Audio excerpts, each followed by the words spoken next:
In 1950, at the Los Alamos National Laboratory in New Mexico, a group of physicists sat down to lunch. They had been joking about a cartoon in The New Yorker, a drawing of aliens stealing New York City's rubbish bins. The conversation drifted, as conversations among physicists tend to, toward the statistical likelihood of extraterrestrial life. And then, in the middle of the meal, Enrico Fermi put down his fork. Fermi was one of the greatest physicists of the 20th century. He had built the world's first nuclear reactor in a squash court beneath a football stadium in Chicago. He thought carefully before he spoke. And what he said, when he spoke, was a question so simple that the table fell silent. Where is everybody? That question has not been answered in the 75 years since. Here is the problem. The Milky Way galaxy is approximately 10 billion years old. It contains somewhere between 200 and 400 billion stars. We now know, from data gathered by the Kepler Space Telescope and its successors, that most of those stars have planets. A significant fraction of those planets are rocky. A significant fraction of those rocky planets orbit in what astronomers call the habitable zone, the range of distances from a star where liquid water can exist on a planetary surface. Conservative estimates suggest there are billions of potentially habitable planets in the Milky Way alone.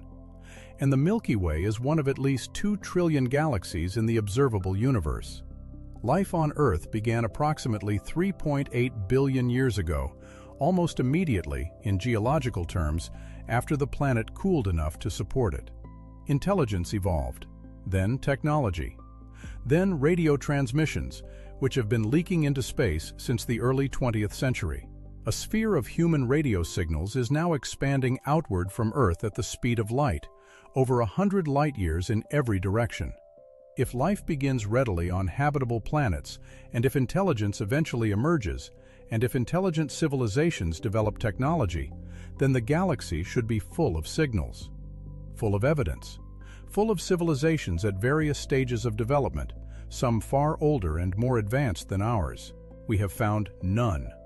Not one confirmed signal, not one artifact, not one megastructure visible around a distant star, not one probe, not one beacon, not one deliberate transmission that we can say with confidence came from an intelligence that was not us. This is the Fermi paradox. The universe is vast and old. Life appears to arise readily, and yet the silence is absolute. The explanations proposed over the past 75 years fall into several categories. Some are hopeful, some are disturbing. One in particular is so unsettling that the scientists who study it have a name for it. They call it the Great Filter. The first category of explanations is that we are simply not looking correctly. The universe is not broadcasting on the channels we are listening to. Civilizations billions of years more advanced than us may be communicating in ways we cannot detect. Quantum entanglement, neutrino beams, modulated gravity waves, forms of physics we have not yet discovered. We have been searching with radio telescopes for less than a century. On a cosmic timescale, we have barely turned on the lights. The second category is that the galaxy is full of life, but interstellar distances make contact impossible in any practical sense. The Milky Way is 100,000 light-years across. Even a signal traveling at the speed of light takes 100,000 years to cross it. A civilization on the far side of the galaxy could have risen, flourished, sent signals in our direction, and gone extinct before the first signal reached us. We might be receiving their transmissions right now, but they were sent 50,000 years ago, and the civilization that sent them is gone. The third category is deliberate silence. Perhaps advanced civilizations learn quickly that broadcasting your existence is dangerous. The universe may contain predators, civilizations that have survived by finding and eliminating competitors before they become threats. In this model, the silence is not absence. It is caution. Every civilization that learned to broadcast loudly is no longer broadcasting. The ones that survive are the ones that learn to be quiet. This idea, proposed most provocatively by the Chinese science fiction writer Liu Cixin in his novel The Three-Body Problem, suggests that the universe is a dark forest. Every civilization is a hunter, moving silently, knowing that any sound may reveal its position to something that will not hesitate to eliminate it. The silence is the sound of everyone hiding. The fourth category is the most disturbing. It is the great filter. The argument goes like this. For the universe to be as silent as it appears, something must be preventing civilizations from becoming visible on a cosmic scale. Either the steps that lead to a visible, spacefaring civilization are extraordinarily improbable, or civilizations that reach a certain level of development tend not to survive it. The question that should keep you awake is, which side of the filter are we on? If the filter is behind us, if the improbable steps are things like the emergence of life, or the evolution of complex cells, or the development of intelligence, then we may be extraordinarily rare, perhaps the only technological civilization in the observable universe. The silence is the silence of emptiness. We passed through the bottleneck that almost nothing else survived.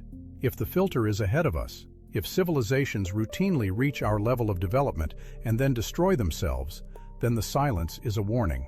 Every species that developed nuclear weapons, or engineered pathogens, or built artificial intelligence, eventually hit the wall. They are gone. And we are approaching the same wall now. The physicist Enrico Fermi asked his question at Los Alamos, the laboratory that had just built the atomic bomb. He was surrounded by people who had created the most destructive technology in human history. He may have understood intuitively what the silence implied. Carl Sagan spent much of his life thinking about this question.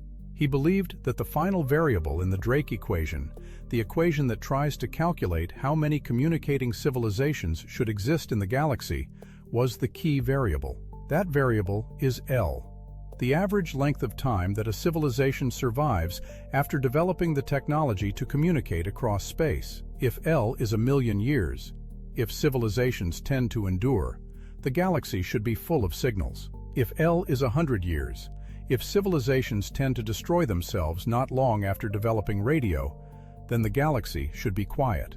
The galaxy is quiet. Sagan never stopped searching. He believed the answer mattered not just scientifically, but morally. A universe full of ancient, surviving civilizations would suggest that the filter is behind us, that civilizations can endure. A silent universe suggests something else. The James Webb Space Telescope, launched in 2021, is now examining the atmospheres of planets orbiting distant stars, looking for the chemical signatures of life. Oxygen, methane, combinations that could only be maintained by biological processes. It has not yet found them. It is still looking. Every night, arrays of radio telescopes scan the sky, listening. Occasionally, there is a signal that requires investigation. A burst of radio waves at an unusual frequency, an anomalous pattern, something that makes someone sit up straighter in the dark. So far, every one of these has turned out to have a natural explanation, or remains unexplained but unconvincing. In 1977, a researcher at Ohio State University, monitoring printouts from a radio telescope, circled an anomalous signal and wrote one word next to it. The signal was at the predicted frequency for an extraterrestrial transmission. It was strong. It was narrowband. It lasted 72 seconds and was never detected again. He wrote, "Wow, we still do not know what it was. The universe is 13.8 billion years old. It is 93 billion light-years across in its observable portion. It contains more stars than there are grains of sand on every beach on Earth. In all of that time, and all of that space, and all of those stars, in the 75 years we have been listening, we have heard nothing we can say with confidence was not us. Either we are profoundly alone, or the silence means something." Enrico Fermi put down his fork and asked his question. The meal ended. The physicists went back to their work. The universe has not